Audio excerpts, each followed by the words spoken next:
ప్రస్తుత ఆధునిక యుగంలో ఉచిత యోగా ద్వారా అందరినీ ఆరోగ్యవంతులుగా తీర్చిదిద్ది ఆధ్యాత్మిక విజ్ఞాన యాత్రల ద్వారా మరెంతో శక్తివంతులుగా తీర్చిదిద్దడానికి యోగయోమన యోగా సెంటర్ వ్యవస్థాపకులు అయ్యవార్ రెడ్డి నడుం కట్టారు. అందరూ యోగా కుటుంబ సభ్యులతో కలిసి సంవత్సరంలో 4 మార్లు ఇలాంటి ఆధ్యాత్మిక యాత్రలకు వెళ్లడం జరుగుతోంది. ఒకే రోజున 6 ప్రముఖ దేవస్థానాలను యోగా కుటుంబ సభ్యులందరూ దర్శించుకుని బ్రహ్మాండమైనటువంటి బ్రహ్మానుభూతిని పొంది యోగా సభ్యులు అందరూ ఎంతో పునీతులయ్యారని చెప్పడంలో అతిశయోక్తి లేదు. మా యోగా గురువు గారైన అయ్యవార్ రెడ్డికి బుగ్గ రామలింగేశ్వర స్వామి దేవస్థానంలో ఎంతో ఘనంగా ఆలయ పూజారులు సత్కరించడం జరిగింది. అయ్యవార్ రెడ్డి దంపతులకు దుశ్శాలువాను కప్పి బుగ్గ రామలింగేశ్వర స్వామి చిత్రపటాన్ని అందజేశారు.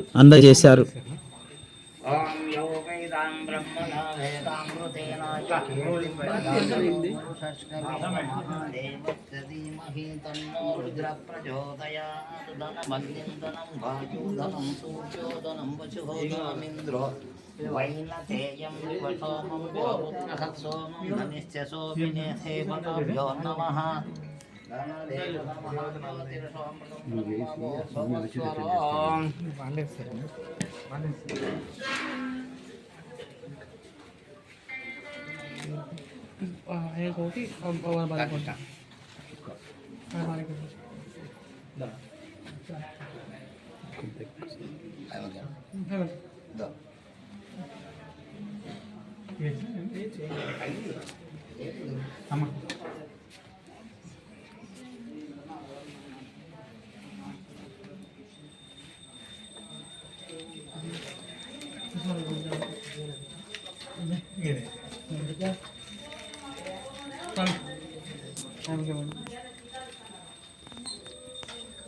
సరే కప్పకమ్మా.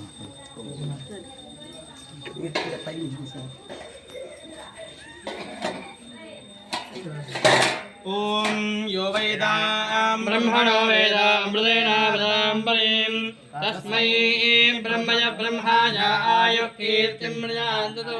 ఓం భాగదేయేనైవైనం ప్రణయతే బ్రాహ్మణాదుషేయముద్ధయేత్ బ్రాహ్మణో వై సర్వా దేవతాః సర్వాదేవైనం దేవతాభిరుద్ధరతి యావదేర్వైర్దేవతాస్తాః సర్వా వేద విధి బ్రాహ్మణ ఏవ తుసంతి తస్మాత్ బ్రాహ్మణేభ్యో వేదవిభ్యో దివే దివే నమస్కుర్యాన్న శ్రీరంగీర్తయే దేతా ఏవ దేవతాః ప్రీణాతి పర్యాప్య అనంతరాయాజ సర్వస్తోమోదిరాత్రముత్తమమహర్భవతి సర్వస్యాప్తి సర్వస్య నిత్యే సర్వమేవ తేనాప్నోతి సర్వం జయతి.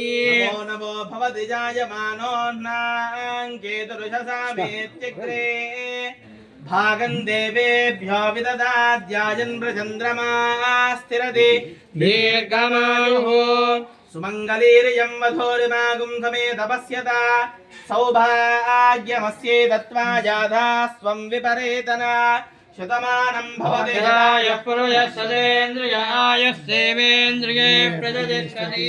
ధాన్యం ధనం పశుం బహుకీర్తిలాభం శత సంవత్సరం శతం దీర్ఘాయుః ఆయురారోగ్యైశ్వర్యాభివృద్ధిరస్తు మనోరథ ఫల సిద్ధిరస్తు కనక వస్తు వాహన వ్యవహార వ్యాపారాభివృద్ధిరస్తు మానస్య పుత్ర పౌత్రాభివృద్ధిరస్తు ఆచంద్రార్కం గోత్రవంశాభివృద్ధిరస్తు మానస్య సంకల్పిత సకల దైవ కార్య ధర్మ కార్యేషు రాజద్వారే రాజముఖే సర్వదా సకల కార్యాని దిగ్విజయ ప్రాప్తిరస్తు మానస్య కుటుంబానాం సదా శ్రీ పార్వతీ సమేత శ్రీ బుగ్గ రామలింగేశ్వర స్వామి దివ్య సంపూర్ణ అనుగ్రహ కరుణా కృపా కటాక్ష వీక్షణ ఫల సిద్ధిరస్తు తదాస్తు.